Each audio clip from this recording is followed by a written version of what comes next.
On this week's prequel episode, we follow up on our Christmas Shoes listener polls, learn about Lemony Snicket, and preview a series of unfortunate events.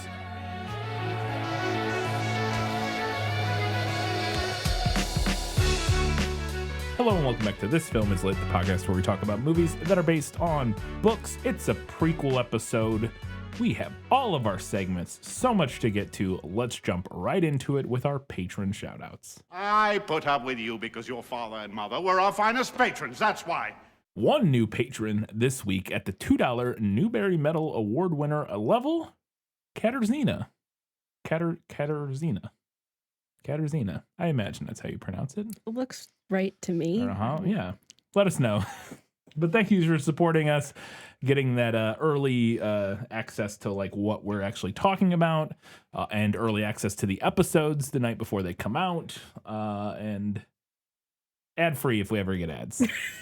I don't know about it at this point. We could honestly, I could do it right now. I just don't think it's worth it. Like I think I could subscribe us to an auto ad service, Yeah. but I don't know if our number of listeners is large enough for it to really even be. I think it might just be more annoying to listeners than it would be financially beneficial to us. But I could be wrong about that. I actually don't know. So point being, if we ever were to get ads, all of our patrons would get episodes ad free. So, all right, let's get into our Academy Award winning patrons, and they are Nicole Goebel, Eric, Harpo Rat. That IMDb trivia made me deeply uncomfortable. Parenthetical Nathan. Vic Apocalypse, Charlene, Matilde, Steve from Arizona, Int Draft, Teresa Schwartz, Ian from Wine Country, Kelly Napier, Gratch, Just Gratch. Shelby says they really made a movie where Craven the Hateable fights Rhino the hot-headed sweetheart and said Rhino's the villain. That Darn Skag, V. Frank, and Alina Starkov. Thank you all very much for your continued support. I don't know anything about Craven the Hunter, and I refuse to learn. Did you almost say Craven the Hateable? I did, because that word looks wrong to me. Hateable does not. There should be an E in it. I don't care. It should be Hateable, not HAT. What? Nothing. I thought you were. Do you disagree? What? That looks like Hateable. Yeah. That looks like something you can put a hat on. I think Hateable actually does have an extra E in it. I Okay. think it's just spelled wrong here. Oh, and that's probably on me because I just type these up. I don't copy paste the patron names in. I just type them over from looking at the list. So I probably just missed the E there. I don't know anything about Craven the Hunter either, so for all I know, he does wear hats, and perhaps he is Hateable. Okay, Hateable does have an E in it. I just mistyped that. So that's why I almost said Hateable. You said that and like I was crazy when no, I typed poorly, and I mean, the word there Hateable is is also Hateable. not a word. Why not? It should be something that can wear a hat, All right, something fair that could enough. don a hat. People are hattable. Sometimes small animals, or not small, but like medium to large size some animals. kinds of animals are Hateable, yes. And as I said, for all we know, Craven the Hunter, Hateable. Very possible. We don't know. It does say that is a variant spelling of hateable, but I don't believe you, dictionary.com. So. Anyways, and yes, that IMDb trivia also made me deeply uncomfortable. I think he's referring to the Christmas Shoes trivia about the dirty clean, kid. the dirty level of the little boy in a Christmas Shoes. How will we know he's poor if he's not dirty and unkempt? That's true. They weren't wrong about that, I guess. Thank you all, Academy Award patrons, for your continued support. We really appreciate it. Katie, it's time to see what people had to say about the Christmas Shoes. Yeah, well, that's just like your opinion, man. All right. Feels like a million years ago that we it's an talked about eternity this. ago. It's so funny when we skipped literally 1 week. Yeah. And it just feels like it's like been a year since we did the podcast. But anyway, here's what people had to say about the Christmas Shoes. Kelly, are on Patreon. Yes. We had 1 vote for the book, 1 for the movie, and 1 listener who couldn't decide. and a lot of votes of people who didn't watch or read. And that's Which fair. is totally fair. Totally fair. I saw that the Patreon poll at least was dominated by Yeah. did not read or watch, and you know what? Fair. However, New Year, fresh start. Even if you didn't read or watch, you can still feel free to say, hey, I listened. Right. And That's true. here's what I thought. If you listen to the episode, or whatever, and you happen to have some feelings, feel free to chime those in, even if you didn't read or watch, which somebody may have. Who knows? Yeah. I don't know. But Kelly Napier said both were terrible. True. But the book was slightly less terrible. Also true in my opinion, although a lot of other people disagreed Some with other me and people Kelly. disagreed, yeah. The only thing in the movie that made me chuckle was the fact that all the shoppers at the store on Christmas Eve were men. Way to perpetuate the stereotype that men are absent-minded people who leave everything to the last minute. Yeah. I don't know if the stereotype is absent-minded so much as like... Well, I guess I think she just means absent-minded in the context of like forgets that it's like Christmas. holidays and Yeah, I guess important so. like emotional things like that. I think is what, yeah. Maybe just a different word choice. But yeah, I think that's what she was going for. Our next comment was from Charlene, who said, pretty sure Rob Lowe was still on the West Wing in 2002. Was he? I forgot he was on the West Wing, yeah. Though that might have been around the time he was getting ready to leave, so just taking other work where he could get it, maybe? Shrugging emoji. I've also never heard this song until now. Oh, you're blessed, Wow, Charlene. that's amazing. I will say this: it's not something I hear a lot. When your hatred for it, I was like, I've heard that song, but it's not one where I'm like, oh yeah, that song. Well, the thing is that it got a lot of radio play at Christmas time, like specifically when I was younger, like probably within a few years of it coming out. Yeah, like around the time when it came out. And we always listened to the Christmas radio station when I was growing up, like anytime we were in the car. Yeah. At Christmas time, it was Christmas radio station, which I don't really do anymore because we don't have a good Christmas radio station around here. That's true. Sad to say. So my hatred of it really stems from like that part of my life. Okay, so Charlene said, I've also never heard of this song until now, but once you said it was released in 2000, that made a lot more sense. Yeah, it does have the same kind of vibe that like some country music did at around the time. It's very classic early 2000s like gospel country. Yeah, it's giving like it reminds me of what was that song? I've already to be an American. No. That's too the other way around. I'm thinking of the I'm already there. Oh. Take a look around. Yes. That one. It gives that. I don't know what that is, but I do. Or what is that? Yeah, I think it might just be called Already There. But you know the song that I'm talking about. Yeah. Yes, it is, and that song is by Lone Star. Yeah. I'm Already There. It also kind of reminds me of the Butterfly Kisses song. Just like very like emotionally manipulative. I don't know what the Butterfly Kiss is. You know what? I don't Already There was 2001 though, so. Yeah. I think Butterfly Kisses might have been a little bit before this, but I feel like they're all in the same oeuvre. 97 for Butterfly Kisses. I just don't. What is Butterfly? I gotta. It's like a father.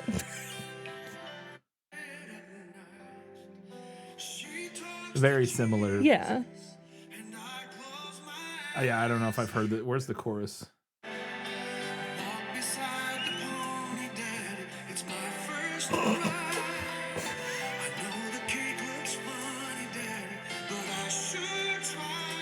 Yeah, it is very similar. That one in particular has that same kind of like singing from the perspective of like where like a little kid is addressing the person singing the song. Yeah. Okay, back to Charlene's comment. She went on to say, I think the Mariah Carey one and the one Cindy Lou Who sings in the live-action Grinch movie are the only two modern Christmas songs that have found their way into my brain. Not Ariana? Which one are you thinking of by Ariana? The Christmas song. Isn't that what it's called? I don't know what you're talking about, I don't think. It's the Santa Tell Me. This is like, it was a...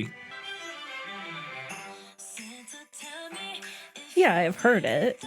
Oh, I was just saying that's another modern Christmas song that I think is very popular. Right. Like, it was my point, along with like Mariah Carey and the Cindy Lou Who. I was always saying, I was like, I'm surprised not Ariana, like that wouldn't make that list, because that one gets stuck in my head. Santa tell me. Anyways. Well, that was a fun journey through. Rob Lowe was still on the West Wing. He was on the West Wing from 99 till 2006. Interesting. So. Maybe he was hard up for cash. Yeah.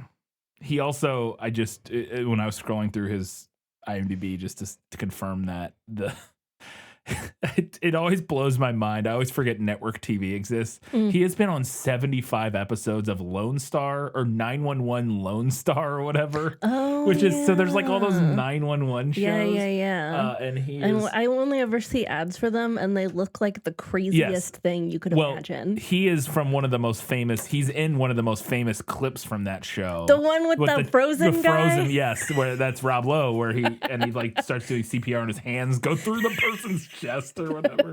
Yeah. Oh, yeah. But I was like, I think they're dead. It's so funny. I looked at it, I was like, 75.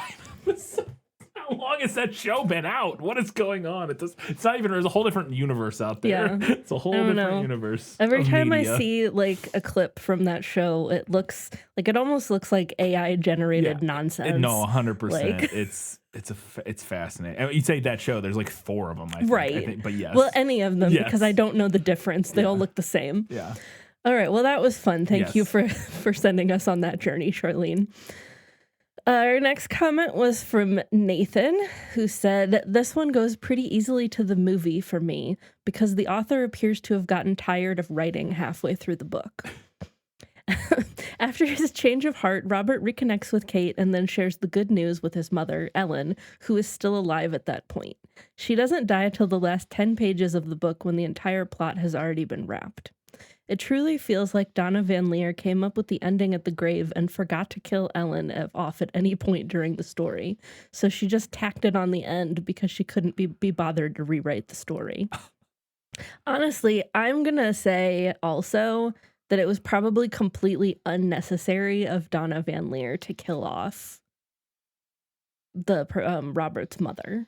In the context of the book? In the context of either, honestly, because I don't feel like you need to show that to have the ending scene at the grave, because we know it's been 15 years and we know she was already old. So like we could put the pieces together there. Well, I guess in the movie it at least kind of tracks if it happens before the interaction with the little boy was what I was getting at, is that in the movie, at least like with the little boy, he's thinking of his relationship with his mom, and like, so that at least motivates again the thing that doesn't need motivation of a human being giving $5 to a little boy so that his dying mother can have shoes or whatever. But no, and I do believe we had at least one Miko comment that talked about that. Well, they did too here. Says she doesn't die until the last 10 pages of the book when the entire plot is already wrapped. But Miko also mentioned it.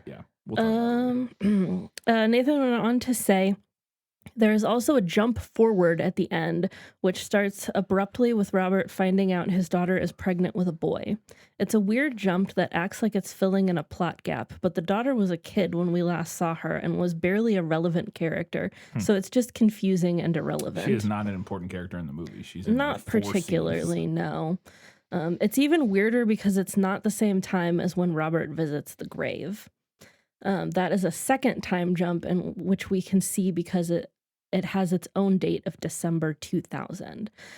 So I think the time jump, there are a couple time jumps within, like at the beginning and the end of this book that are strange, to say the least. Not particularly well handled. I think the point of the time jump where we see that Robert's daughter is pregnant is just meant to convey to us that he made all of the changes that he had decided to make, right? Like Scrooge, he became as good a man as the good old city had ever known. Like to show us that he did in fact stay with his wife and like fix their marriage and whatever. And all that stuff. Like look, see. Look, see, he actually did it. Probably still unnecessary, but you know, I'm not Donna Van Leer. Thank God. Hey. You don't know that. She may be great. Maybe she is.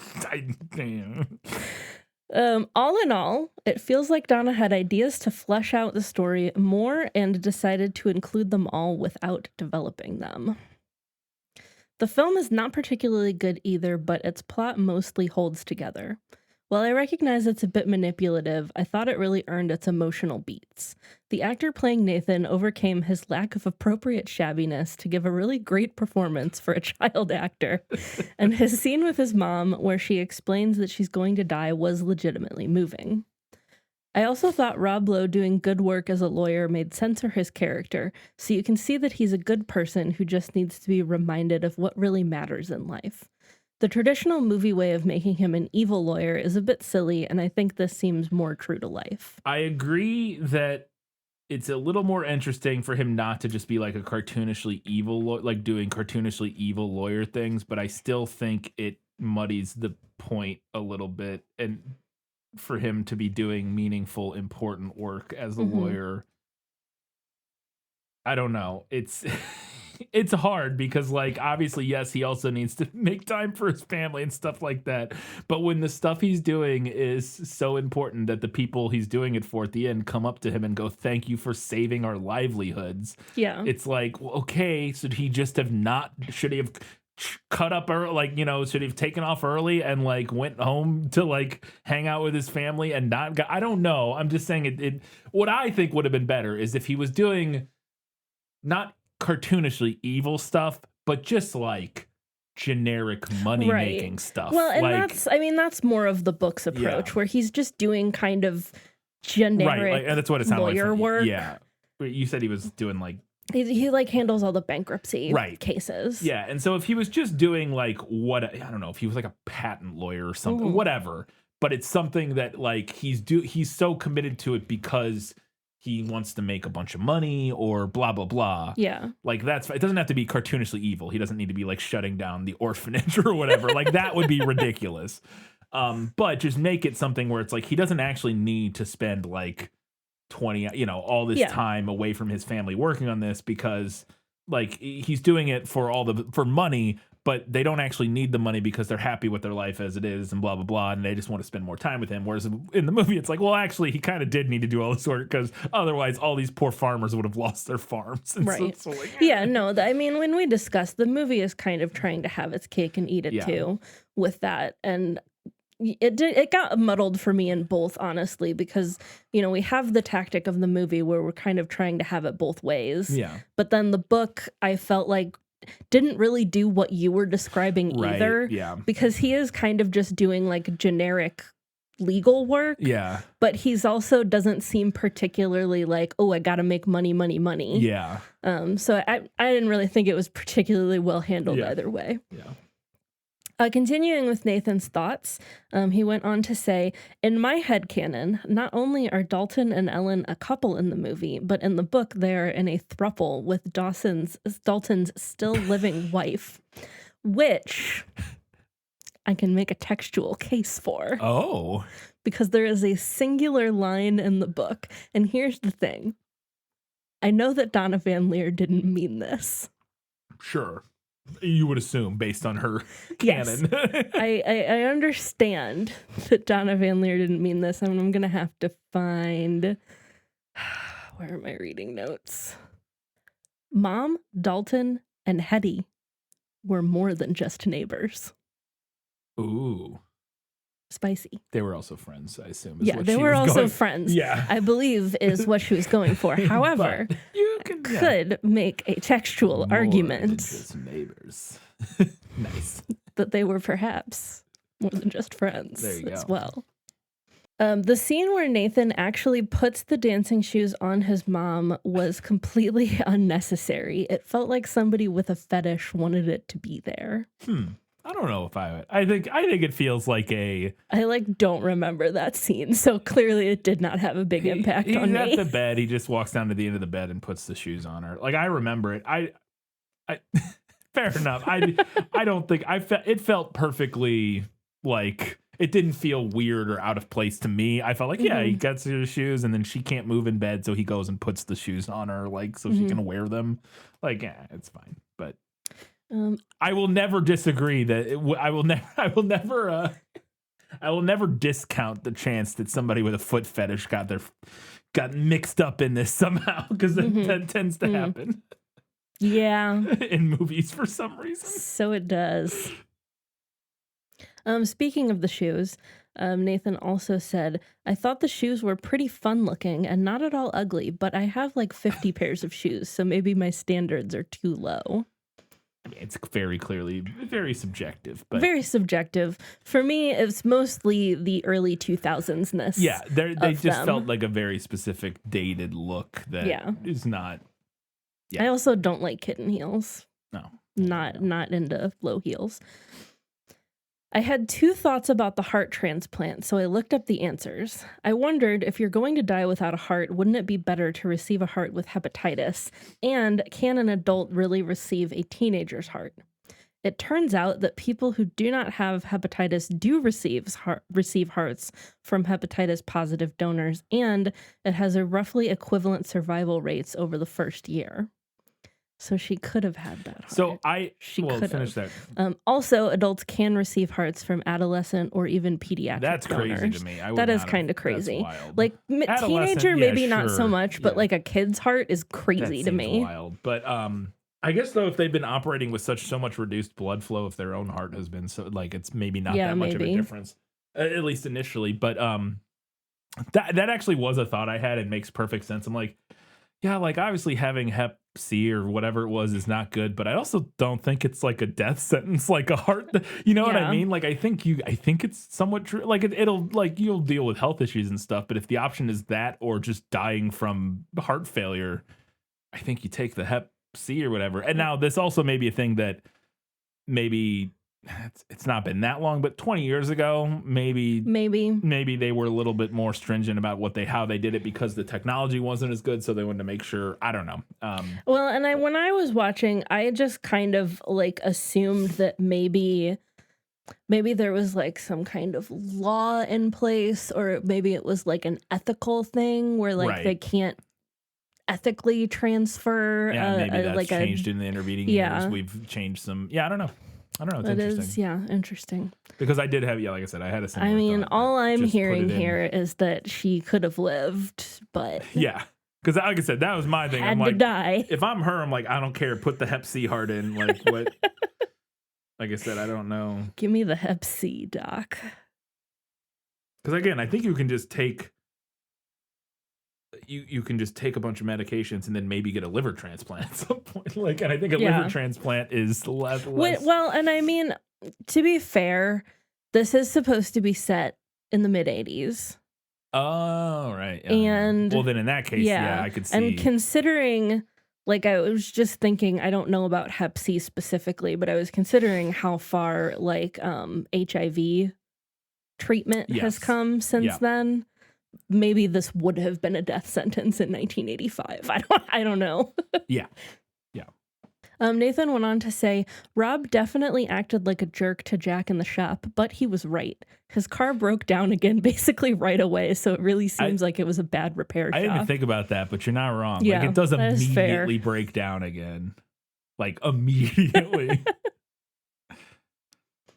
I appreciated the podcast overlap with god-awful movies, and I assume that is where Brian was getting his perception of the movie coming in. Yes. I agree that the film wasn't as toxic as I anticipated coming in. Or I think it was. I say that. I actually don't know if I ever listened to that episode. I think I did. I can't remember of god-awful movies. I mean, knowing that they covered it, though, would still, just like knowing that would still color. Yeah, well, no, because maybe a little bit. I give it color a little bit. I think actually for me what it was Big Joel did a video about the Christmas shoes, which I was actually going to have us watch. And I forgot about it.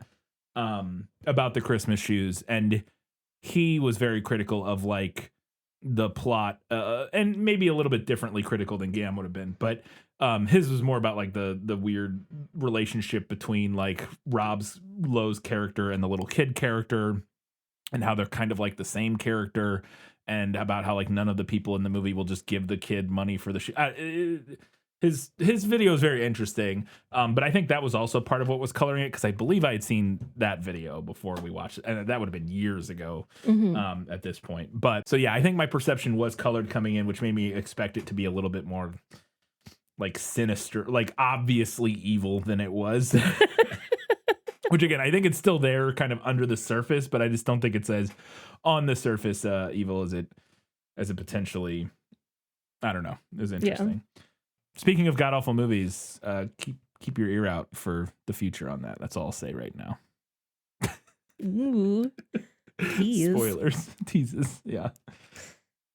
Our last comment on Patreon was from Shelby, who said, I'm not picking the book or the movie because neither of these deserve the crown, but I had a few thoughts. I knew the kid who couldn't keep a goldfish alive was going to get a bitey little land shark, and I hated every second of it. That mom really died so her son could get a dog. I don't know if it was a direct one-to-one transaction, but...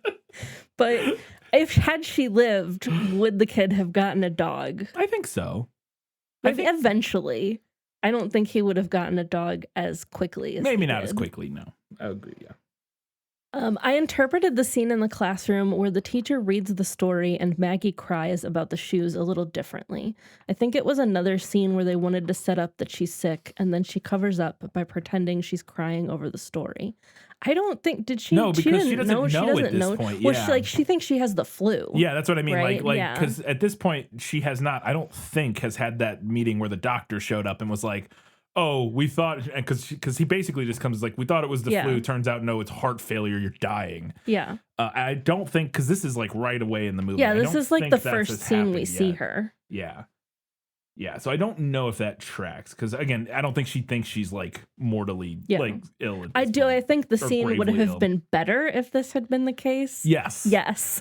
And maybe it was supposed to be there, and for some reason in the edit, maybe it got shuffled around because of like they wanted to introduce a certain character. I don't know. That's not impossible, but. Shelby went on to say, the movie didn't need it, though. They set up the shoes better later, and there's already lots of foreshadowing that she's ill. Yeah, I agree. In the book, Rob's mom dies after Maggie does. I understand why the movie moved that to before. It gives Rob a reason to see himself in this kid who wants to buy the shoes. But in the book, I found it kind of funny. As soon as her son's marriage is fixed, she goes, ah yes, my work here is done. And then she dies. I kind of similarly found that funny. Yeah. Shelby wanted to also mention that 30-second of shot of Rob staring at the kid like, oh my gosh, a pour, was pretty good too. Oh, well, yeah. when he's like staring at him forever and ever, and I was like, deciding if he's just give him the $5. Give him $5, please. Just give him $5. I will give him $5 if it gets me out of the scene, please. I will also give you $5 if this gets me out of this. I think Rob's arc resolves a little better in the movie. In the book, he tells his wife that he almost bought them gifts, then decided, I'm going to give them me instead. Like, well done, you hero. You didn't spend Christmas Day all by yourself at the law office. That's just the greatest gift you could have given them. But in the movie, he gives up the gifts and goes straight to their concert, aka the thing they've been asking him to do the whole movie. It at least feels like a resolution. He listened to what they wanted from him. That is fair. Yeah. I didn't think about that, but that is a fair point. Yeah. P.S. Speaking of Hallmark movies, did you hear about Holiday Touchdown, the one that's definitely not about Ms. and Mr. Taylor Swift? I did not hear about I did not hear about that. I'm a little glad I didn't. Sounds fascinating. Sounds like a Hallmark Christmas movie. Yeah. I'm surprised though that they could do something about that, because Taylor Swift is like a little kind of litigious. I feel like I'm surprised that anyone would go for that. Go close to that in a I don't know. It's interesting. And like, good for her in a way. Yeah. But yeah, that's interesting. We didn't have comments on Instagram, but we did have 1 vote for the book and 2 for the movie. And on Goodreads, we had 0 votes for the book, 1 for the movie. And Miko said, the shoes are so clearly shoehorned, haha, into the narrative. Well done. Especially in the book. Okay, maybe not shoehorned, but they have no reason to be shoes. The movie makes a good change by giving the mother the memory of the dance shoes. The movie isn't good, but I think it makes some good changes like that. That's fair. For example, unlike Katie remembered, I had a lot of dead mothers to keep track of, okay? And I was grilling. To be fair to her, I was grilling her in the moment because I could. Yeah. I was like flipping through the book trying to figure out when everything happened, and you were like shouting at me. I wasn't shouting at you. You were shouting a little bit. No. For example, unlike Katie remembered, in the book, Robert's mother dies only after Nathan's mother. It's so weird. What the movie does feels much more appropriate than killing her after Robert's change of heart. Is there even a plot in the book? It's more like the minimum viable product for a Christmas story. The movie at least tries to have a story and knit together Nathan's and Robert's pretty separate narratives. For those reasons, like these, I have to vote for the movie. There you go. There you go. So our winner this time was the movie with 4 votes to the books 2, plus Shelby, who refused to decide. Fair enough. Thank you all for all of your comments and all of your votes. I say all. We didn't get a ton of it. It's Christmas. It's the holiday season, and it's a movie nobody's. It's a weird, obscure movie. Yes, that nobody's seen or heard, or maybe, read. So maybe next year we'll try to cover something more. I don't even know what. We'll figure it out. It's fine. I think people would have hopefully enjoyed the episode, regardless of it being a little bit more obscure in this regard. All right, that's it for all of our feedback. It's time now to learn a little bit about Lemony Snicket. No matter what anybody tells you, words and ideas can change the world. This is kind of a Lemony Snicket / Daniel Handler. Right. But if I had said Daniel Handler, no one would know who I was talking about. Yeah. Because Lemony Snicket is the pen name of American author Daniel Handler, as well as an in-universe character in the series of Unfortunate Events books, as well as the narrator. That was a surprise of to those me books. when we watched the series, yeah, the that Netflix he's like series, a character. That he's a character. I was like, oh, okay. And in keeping with the spirit of the books, Handler often refers to himself as Lemony Snicket's personal representative, rather than as the author of the series. So we're doing kind of like a... It's kind of like a meta in-joke. Right, but I was going to say like Princess Bride a little bit. Kind of, yeah. Where Goldman is pretending to be whatever. It's S. Morgenstern, right? He's yes. pretending to not be the author of the story. Yeah. The name originally came from when Handler was doing research for his first book, The Basic 8. In a 2016 interview, he stated, quote, "The pseudonym's been around since I did research for The Basic 8 when I used it to contact right-wing organizations to get pamphlets and learn their dogma. And it became a running joke with me and my friends. They gave me Lemony Snicket business cards one year. We invented a drink called the Lemony Snicket." Well, what's the Lemony Snicket? Surely you said that somewhere what the cocktail recipe I'm going to have to do more research on that. And when I started writing children's books and the character of the narrator emerged and my editor and I decided I needed a pseudonym, well, I'd had a pseudonym all along. There you go. Fun fact, I did meet Daniel Handler. I did not know this, I don't think. Very early 2014. I feel like surely I mentioned this when we were watching the Netflix series. It's been a while. Literally probably like 6 months before we met. Yeah, that is like right before we met.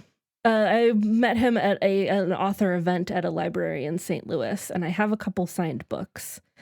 He was a very funny speaker. Like, it was an enjoyable author event from my memory.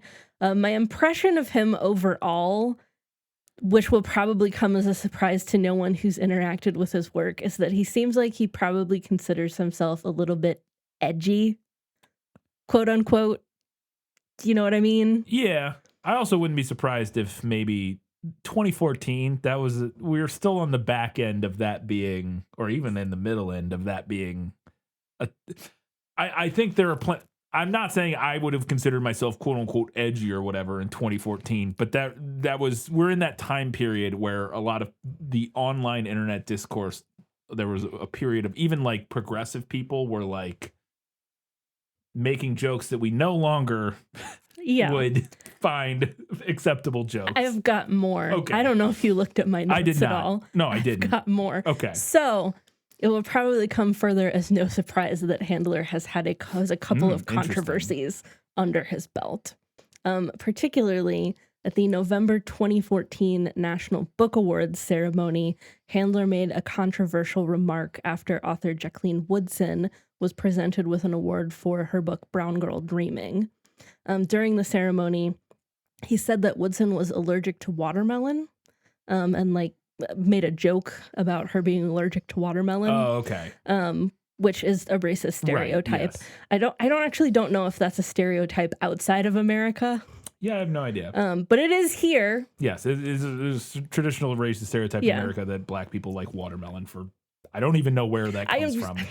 The South, probably. I mean, surely. I've never heard of the origins of that one. So his comments were obviously immediately criticized, and he apologized and donated $10,000 to the organization We Need Diverse Books, promised to match donations up to $100,000. Following that, in a New York Times op-ed, Woodson wrote, quote, in making light of that deep and troubled history, Handler had come from a place of ignorance, but underscored the need for her mission to give people a sense of this country's brilliant and brutal history, so no one ever thinks they can walk onto a stage one evening and laugh at another's too often painful past. Not a great look. And then in February 2018, Handler signed an online pledge to boycott conferences that do not have and enforce harassment policies. So we're in the thick of Me Too here, February 2018. Then underneath his comment pledging that, author Kate Messner recounted an incident in which Handler had made inappropriate jokes directed at her, apparently such as, "Are you a virgin too?" and "These children's book events always turn into orgies," which then led to other women also accusing Handler of verbal sexual harassment at book conferences. He did apologize for that as well, although it was in kind of a I'm listening and learning sort of vein. Yeah. I read the first 8 books in a series of unfortunate events before kind of aging out of the series. I did enjoy them. It was one of those series that I always kind of meant to go back and finish, but I never did. Overall, he just strikes me as a particular type of guy. Yeah. Like in a 2017 interview, he also described himself as, quote, having developed a feminist consciousness after reading works by women writers in college. Just like a particular type of guy. All right, that is it for our Learning Things segment. But we're going to learn a little bit more about a series of unfortunate events, the books.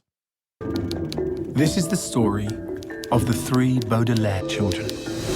Violet loved to invent. Her brother Klaus loved to read. And their little sister Sunny, she loved to bite. My name is Lemony Snicket, and it is my duty to tell you their tale. Okay, so this is going to be kind of a brief overview because the movie is based on 3 of the books, and I didn't want to go like deep into the weeds on all 3 books. So I just tried to keep this kind of brief. So A Series of Unfortunate Events is a series of 13 children's novels written by aforementioned author Daniel Handler under the pen name Lemony Snicket. The books are characterized by Victorian Gothic tones and absurdist textuality. They're frequently noted for their dark humor, sarcastic storytelling, and anachronistic elements, as well as frequent cultural and literary allusions. They've also been classified as postmodern and metafictional writing, with the plot evolution through the later novels being cited as an exploration of the transition from the innocence of childhood to the more like moral complexity of adulthood. As the series progresses, the Baudelaires, the main characters, have to face that their actions have become morally ambiguous, and we kind of blur the lines between which characters are quote-unquote good and which characters are quote-unquote evil. Prior to the publication of A Series of Unfortunate Events, Handler had never written for children. This was his first foray into children's literature. He has cited Edward Gorey and Roald Dahl as influences on his writing style for the series.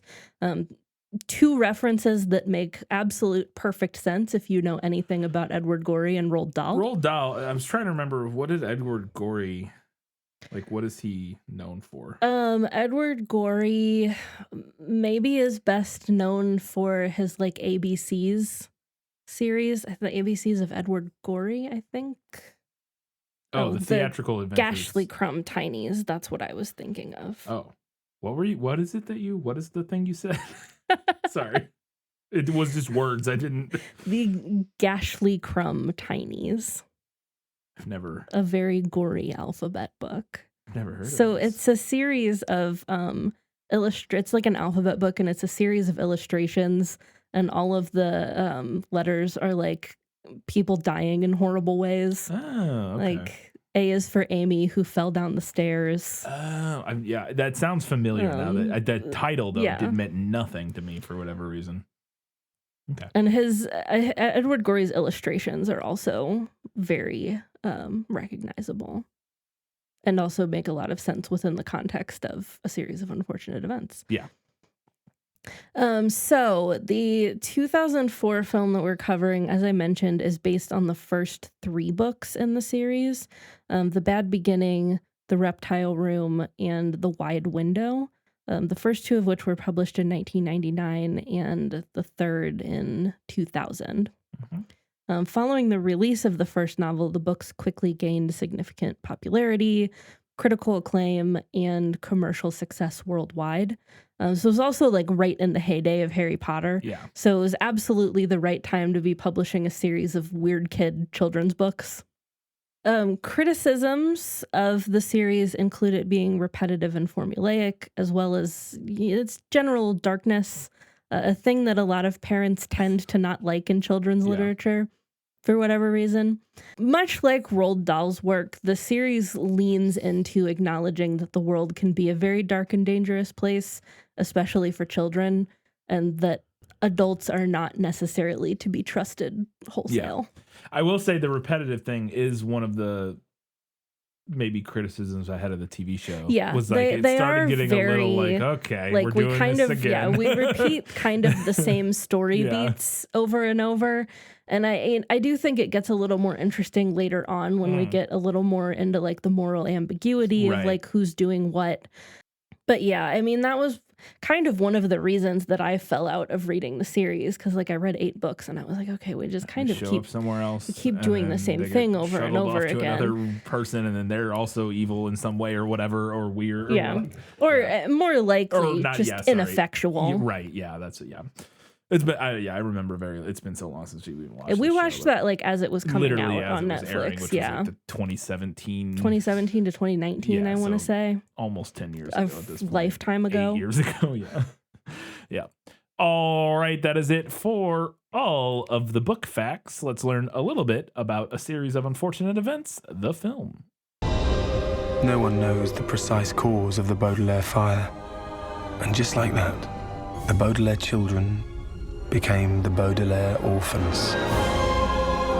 I'm taking you to live with your closest relative. And he's an actor by trade. Isn't that exciting? Hello, hello, hello. I am your beloved Count Olaf. Series of Unfortunate Events is a 2004 film directed by Brad Silberling, known for City of Angels, Casper, Moonlight Mile, and then he's done a bunch of TV shows, episodes of TV shows. It was written by Robert Gordon, who wrote Galaxy Quest, Men in Black 2, and Addicted to Love. And fun fact, it was also shot by Emmanuel Lubezki, who just did A Little Princess, but has also done Sleepy Hollow and Children of Men from our films. Maybe others, but those are the main ones. But yeah, the cinematographer. The film I think I mentioned that when I was saying, oh, he did A Little Princess as Emmanuel. I think I said he also did a Series of Unfortunate Events. So the film stars Jim Carrey, Jude Law, Liam Aiken, Emily Browning, Timothy Spall, Catherine O'Hara, Cedric the Entertainer, Luis Guzman, Jennifer Coolidge, and Meryl Streep. What a cast. I did not remember that. I've not seen this movie like probably since around the time it came out. I think I saw it, when it came out. Did not remember that half of those people are in this. I think I remembered Catherine O'Hara was in it. None of the other people rung a bell as being in this to me. Obviously Jim Carrey. Yeah. I knew Emily Browning was in it, and I remembered Meryl Streep was in it. Everybody else, with a gun to my head, could not have told you those people were in this movie. Yeah. Well, Liam Aiken is the boy, but he's not like a well-known actor. Yeah. Like I don't think, or he may have gone on to do other stuff, but he, he's not. I don't think he ever got as famous as like Emily Browning did. Yeah. The film has a 72% on Rotten Tomatoes, a 62% on Metacritic, and a 6.8 out of 10 on IMDb, and it made $211 million against a budget of $140 million, so not a huge success. However, it did win an Oscar for Best Makeup for Valley O'Reilly and Bill Corso, both of which have been guest judges on Face Off.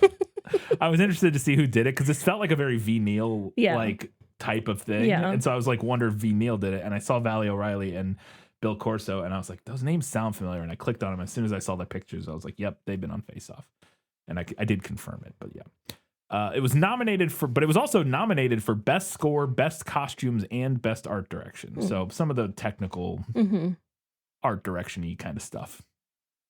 So Nickelodeon Movies purchased the rights to the novels in May of 2000. And initially, Terry Gilliam and Roman Polanski were interested in making the film in early stages. Horrible people for different reasons. Yeah. Stylistically, Terry Gilliam, I could see. Oh, Terry Gilliam, I could see. I would have to look. I would have to watch another Roman Polanski film. Roman Polanski, I don't know.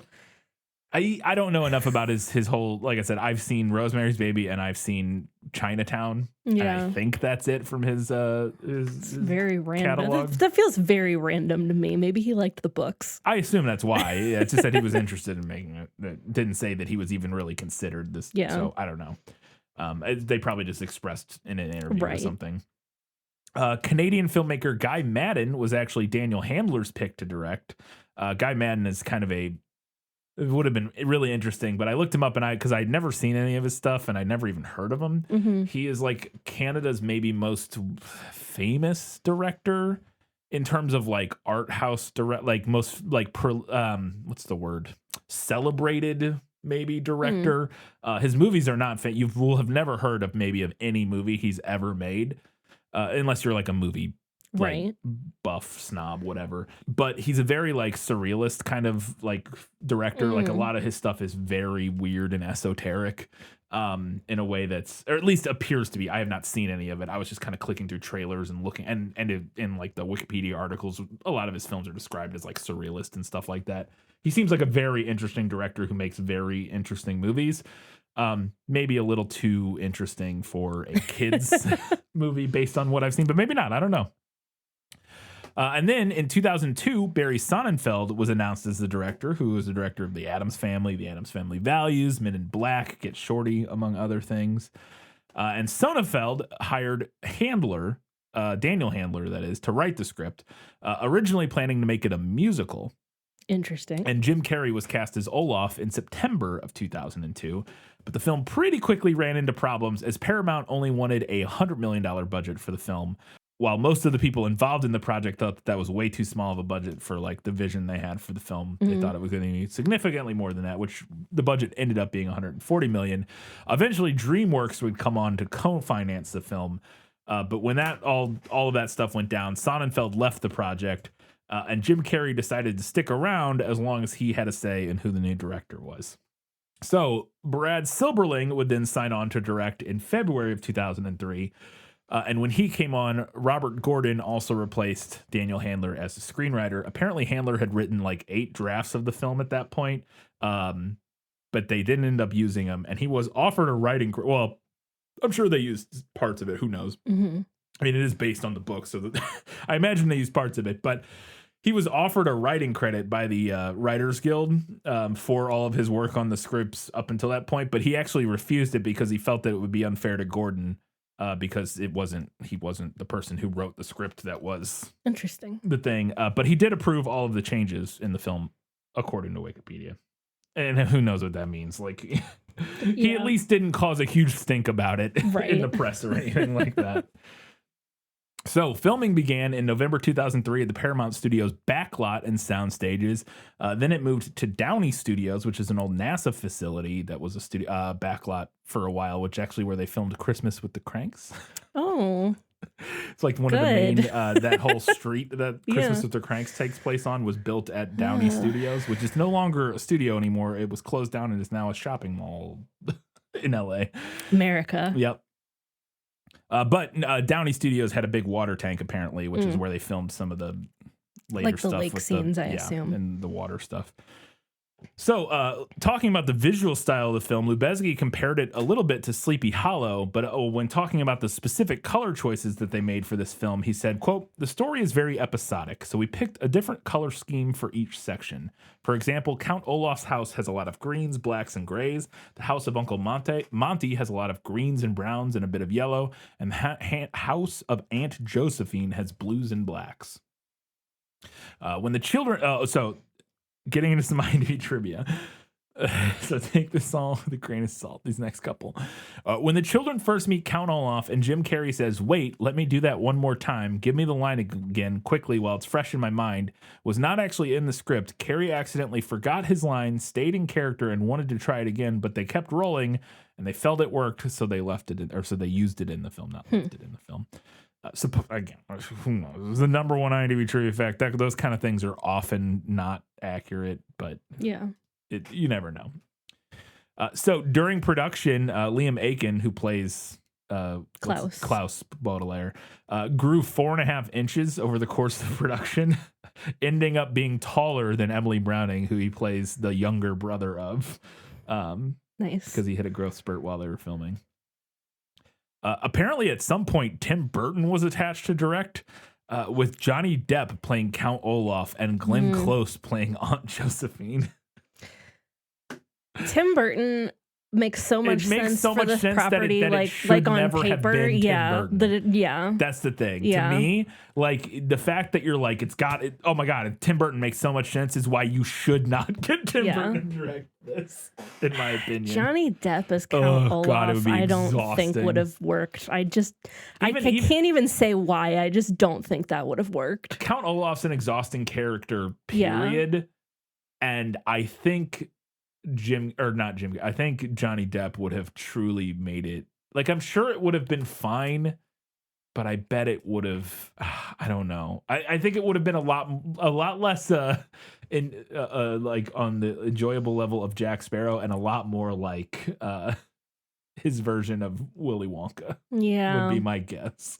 Yeah. So, getting into some reviews, Robert K. Elder of the Chicago Tribune praised Rick Heinrich's production design and Jim Carrey's performance as a scene stealer, calling the film, quote, "exceptionally clever, hilariously gloomy, and bitingly subversive." Writing for the Washington Post, Desson Thompson reasoned over a fellow filmgoer's characterization of Count Olaf, saying, quote, "Olaf is a humorless villain in the book. He's not amusing like Carrey at all. To which I would counter, if you can't let Carrey be Carrey, put someone boring and less expensive in the role. In his various disguises, he's rubbery, inventive, and improvisationally inspired. I particularly liked his passing imitation of a dinosaur," end quote. So somebody was saying that the Olaf in the movie is not like the Olaf in the book, and this critic is saying, well, you got Jim Carrey to do it, so he's going to be Jim Carrey.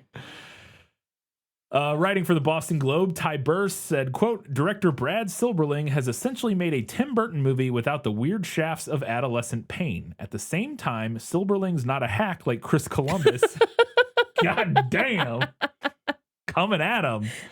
"And Snicket has more zip and inspired film crafts than the first two Harry Potter films. The film's no masterpiece, but at least you're in the hands of people who know what they're doing. The movie, like the books, flatter children's innate sense that the world is not a perfect place and that anyone who insists otherwise is trying to sell you something. How you deal with the cognitive dissonance of a $125 million Hollywood picture telling you this is up to you. At least there are no Lemony Snicket Happy Meals yet," end quote. I would have eaten a Lemony Snicket Happy Meal. Ty Burr was on one when he wrote that review. He was salty. Look, say what you will about the Harry Potter films. They're not great films, but the first two are not like garbage. I don't know. Anyways. Scott Foundas of Variety gave a negative review of the film, criticizing the filmmaker sacrificing the storyline in favor of visual elements, saying, quote, A series of unfortunate events suggests what Mary Poppins might have looked like had Tim Burton directed it. Not surprisingly, Burton's longtime production designer Rick Heinrichs was responsible for the sets, while ace Emmanuel Lubezki, Burton's Sleepy Hollow, contributed the expressionistic lighting schemes. End quote. And then finally, Roger Ebert gave the film a mixed review, saying, quote, Jim Carrey is over the top as Count Olaf, but I suppose a character named Count Olaf is over the top by definition. I liked the film, but I'll tell you what. I think this is a tune-up for the series, a trial one in which they figure out what works and what needs to be tweaked. The original Spider-Man was a disappointment, but the same team came back and made Spider-Man 2 the best superhero movie ever made. End quote. Unfortunately, a series of unfortunate events would not get that opportunity. Not to be. Yeah. I was trying to find a concrete answer for why they did not make I think more of the films, and it kind of seems like it boils down to money and studio pains, and also like I remember nobody was like super, which reflected in the box office, but people weren't like loving this movie when it came out. I feel like a lot of the book readers were like, it's not as much like the books. There's too many changes. And then people who hadn't read the books, I think, were like, because like myself, I had not read the books and I saw this movie. I think I was like, I don't get it. Like I think I was like, maybe it's like hard to digest in a movie. I don't know. I bet I will enjoy it this time. Anyways, I remember. I was gonna say I remember at that time being kind of put off by the fact that they had jammed the first 3 books into one movie. Yeah. Which in retrospect was probably the right choice, because there's no way you can make a 13 movie series. Right. Yeah, like, you would need to combine them in some in some fashion. This is one of those that, like, something like a Netflix series was always the correct choice. Always seemed like for how to adapt this. Yeah. And it happened. There you go. As always, you can head over to Facebook, Facebook, Threads, Instagram, Goodreads, Blue Sky, wherever else we are, and follow us, interact. We love to hear what you have to say about our episodes and all that good stuff. You can head over to Apple Podcasts, Spotify, write us reviews, and you can support us at Patreon at patreon.com/thisfilmislit. This was, if you support us for $15 a month or more, you get access to priority recommendations. And this one was a priority patron request from Kelly Napier. Thank you, Kelly Napier. Katie, where can people watch a series of unfortunate events? Well, as always, you can check with your local library or a local video rental store if you still have one. Our local library does have a copy of this on DVD, so I may just do that. Because you can stream this with a subscription, not anywhere huge. It's on Hoopla and Pluto TV and Paramount Plus. Okay, Paramount So if you have any of those, you can stream this. Yep. Otherwise, you can rent it for around $4 from Apple TV, YouTube, Fandango at Home, or Spectrum. So it's not on Prime. Interesting. Not according to what I saw. So, and that happens sometimes with certain things that are on specific platforms or whatever. So, yeah. Okay. Cool. Like I was getting into earlier, I'm excited to watch this one this time because I saw it when it came out. Mm-hmm. I remember feeling wildly indifferent, like nothing. I remember almost nothing. That's what I mean. Like movie, I remember nothing about it, and I remember not having strong feelings. I don't remember not hating it or liking it. I just it was a movie I saw. Yeah. In like 2004 or whatever when it came out. Enjoyed the series when we watched it on Netflix. Yeah, I thought the Netflix series was great. Yeah, I thought the series was really good. Again, it had some moments where it kind of like got a little tedious or whatever. Mm-hmm. Like I didn't love the whole thing the entire way through. I didn't think it was like a masterpiece or anything, but I enjoyed it. So I'm very interested to watch the movie again. Now having more of a, because again, when I saw the movie the first time, I had no reference point for what this was at all. Like no context. No context for like what kind of story it was or like the type of storytelling it was doing. And I was 16 when it came out, when I saw it probably. So I'm sure I was like not good at that, watching movies that weren't what I expected. Yeah. I think a lot of people aren't good at that even as adults, but like I've worked a lot to become a lot better at like meeting a movie where it's at, and contextually understanding what the movie is trying to do and not just immediately being like, what the fuck is this? And so I'm very, and especially having watched the TV show now, I think it'll be very interesting. And having you being able to compare it to the books, which, because when we watched the TV show, you had been so long since you read the books. I when we watched the TV show, yeah, that first like chunk where I had read the books, there was a lot of stuff that I was like, oh my gosh, I remember this. Yeah. But like I said, I never finished the series, so Yeah. even that, I was kind of like, when we got to a certain point, I was like, yeah, I don't know. Like I said, I'm going to be very interested, though, to see how it kind of compares to the book and how much of the spirit of the movie. And then also we'll be able to kind of what we can remember of the TV show and like kind of how that compares. I think will be interesting. So, yeah. Cool. That's it for this prequel episode. Thank you all for joining us. Make sure you come back in 1 week's time. We're talking about a series of unfortunate events. Until that time, guys, gals, non-binary pals, and everybody else. Keep reading books Keep watching movies and keep being awesome.